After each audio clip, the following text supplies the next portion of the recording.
Oi, pessoal.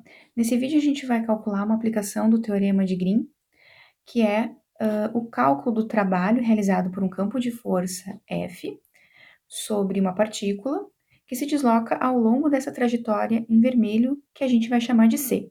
Ou seja, a partícula sai do ponto 5, 0, no sentido anti-horário sobre esse círculo de raio 5, e retorna em cima do eixo X para o ponto inicial 5, 0. Para calcular o trabalho realizado por esse campo de força F, o que a gente faz, o primeiro passo, é lembrar qual é a definição de cálculo do trabalho. O cálculo do trabalho sobre uma curva C é o produto escalar do campo F pela diferencial dr. Como aqui no nosso caso a trajetória é uma trajetória de uma curva fechada, a gente usa esse símbolo com a bolinha em cima da integral de Lie. Então, o que representa essa integral? Eu preciso calcular a integral do campo, então, xy, vírgula, x quadrado sobre 2 mais x vezes y, escalar dx dy, que significa, então, ao longo da curva C, xy dx, multiplico primeira coordenada com primeira coordenada, mais x quadrado sobre 2 mais xy dy. Nós costumamos chamar a primeira coordenada do campo aqui de F e a segunda coordenada aqui de G. Bom, continuando. Qual seria o próximo passo? Aqui a gente tem dois pedaços de curva C, né? Uma sobre o círculo e a outra sobre o eixo X. Então, a primeira estratégia poderia ser parametrizar essas duas curvas, encontrar o x de t, o y de t, o dx, o dy, e aí resolver essa integral de linha. Lembrando que eu preciso separar em duas integrais de linha. Eu vou fazer todo esse cálculo para a primeira curva, C1, que seria essa parte do círculo aqui em cima, né, C1, e depois essa outra parte aqui que a gente pode chamar de C2. Então, seria o C1 xy dx, mais x quadrado sobre 2 mais xy dy, mais tudo de novo sobre a curva C2, xy dx, mais x quadrado sobre 2 mais xy dy. A gente não vai utilizar esse caminho, a gente vai utilizar o Teorema de Green para calcular esse trabalho.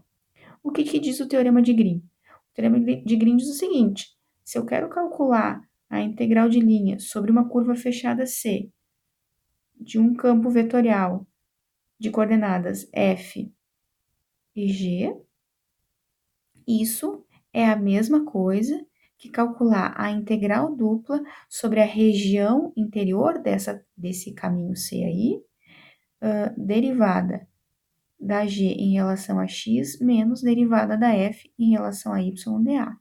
Então, o que a gente está chamando de R aqui é essa região dentro dessa trajetória percorrida pela partícula. Então, como é que vai ficar aqui os nossos cálculos?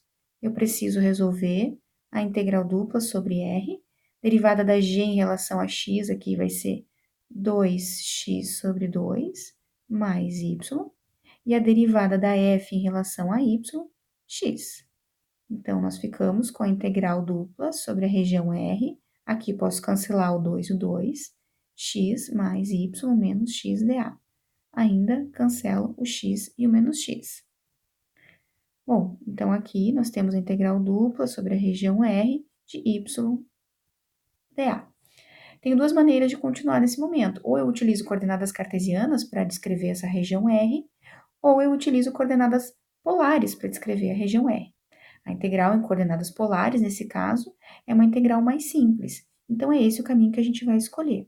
Em coordenadas polares, as distâncias ao polo vão ser entre 0 e 5, porque aqui a menor distância ao polo é 0 e a maior é sempre 5, porque vai coincidir com os pontos em cima do círculo de raio 5.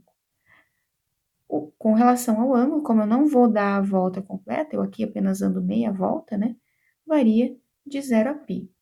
Então, essa integral dupla vai ficar a integral de 0 a 5 dr de 0 a π dθ, Lembrando que na diferencial das integrais em coordenadas polares sempre tem um r, e como a gente tem esse y aqui dentro da integral, eu também tenho que transformá-lo para coordenadas polares.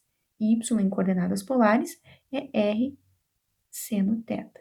Então, a integral que eu preciso resolver é de 0 a 5, de 0 a π, como nós temos dois fatores r aqui, r² seno de θ, dθ, dr.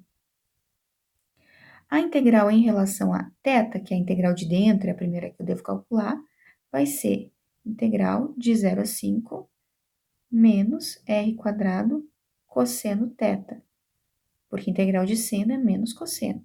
Θ variando de 0 até π. E depois eu vou integrar em relação a r.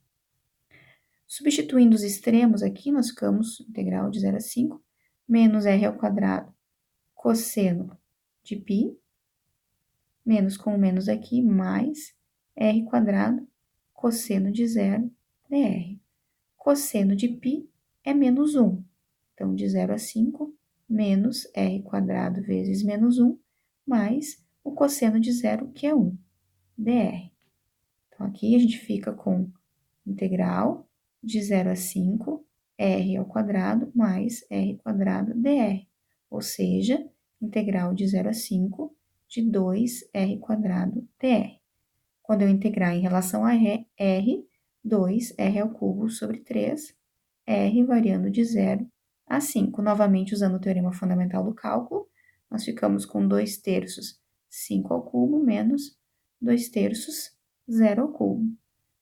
5² é 125, então, 2/3 vezes 125 menos 2/3 vezes 0, que vai ser 250 terços.